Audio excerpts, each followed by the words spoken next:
विद्यार्थी को मैं फिर से मैं रवि कुमार।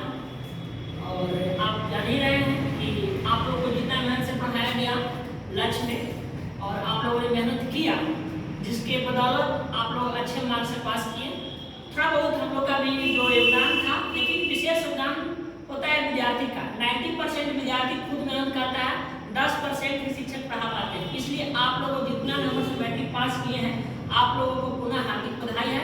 और आगे की पढ़ाई के लिए आप बहुत बढ़िया से अपने सब्जेक्ट को चुने, ताकि लगे कि हमको जिस विषय में रुचि है वो समझ सके। नहीं कोई मेरा दोस्त ले लिया, कोई मेरी बहन ले ली, साइंस ले ली तो हम भी साइंस ले लिए, आप कुछ मैथ समझ नहीं आ रहा, क्योंकि आपको पता है कि मेरा मैथ कितना स्ट्रॉन्ग है, साइंस कितना स्ट्रॉन्ग है। क्योंकि आने वाले दिन में आप समझ लेंगे कोई भी रोजगार जब मिलता है तो मैथ साइंस लो, इधर की हिंदी संस्कृत के रास्ते।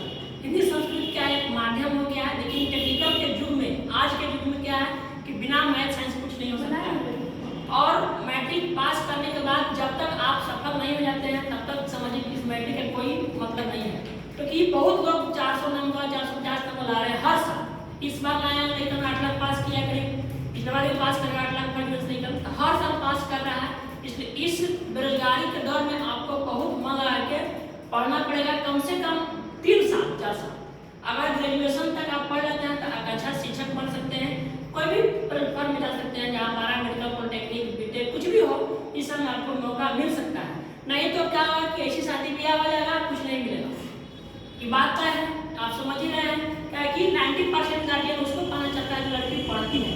क्योंकि मैट्रिक के बाद क्या होता है कि बहुत सारा तुमको जीवन में भटकाव आएगा, अब बहुत लोग का भी आ गया होगा, इसलिए ध्यान देना है। क्योंकि लड़का लड़की का जो खेल चलता है, आप समझते हैं कि उसमें क्या होता है कि अभी मैट्रिक आया है, कितना परसेंट कितना है इसका, खुशबू का 84 है, कितना परसेंट है, 8 से कितना चला है ना, हाँ तो 8 से 414, हाँ तो करीब क्या है करीब मतलब इसका जैसे खुशबू हो गया तो इसका है करीब 83% के आसपास में है।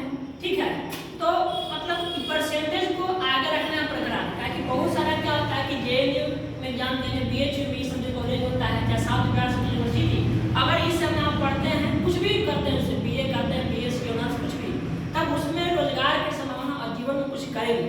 क्योंकि लड़की अगर पढ़ लिख लेगी तभी कुछ होगा, कि लड़का को बोलते हैं तो जीवन में खाना बनाना पड़ेगा, और यही हाल होगा कि नरक के जीवन जैसे हम लोग के माता पिता जीते हैं उस तरह से आप जिएंगे। तो मेरा जो कर्तव्य था पढ़ा दिया, लेकिन आने वाले दिन में क्या है कि मान लो कि हम जितना पढ़े लिखे, अगर तुम हमसे बढ़िया पढ़े लिखेंगे तभी समझो कि मेरा पढ़ा हुआ काम आए। जितना हम पढ़े लिखे हैं तुमको पता है, उससे ज़्यादा तुमको पढ़ना है। जिस बार देखो पिछला बार कितना आया, 447 नंबर आया, इस बार घट गया, तो कहीं ना कहीं आपका नॉलेज कम था उससे। अब भी लड़के कंपटीशन में आएगा, आपको भी जाना है आगे चल के। इसलिए मैट्रिक के बाद अभी आप लोग को समझो कि 4-5 साल आप मान लगा के पढ़े, काफी जीवन में समझे कि हम जब बंद में घुसेंगे कभी हम आएंगे तो कहेंगे नहीं लड़की शिक्षक बन गई, मास्टर नहीं बन गई, कुछ भी बन गई, नहीं तो फिर समझे कि नहीं यही हुआ, 5 साल बाद शादी हो गया और कुछ नहीं हुआ। ठीक है, और बाकी ढेर शुभकामनाएं आप लोगों को।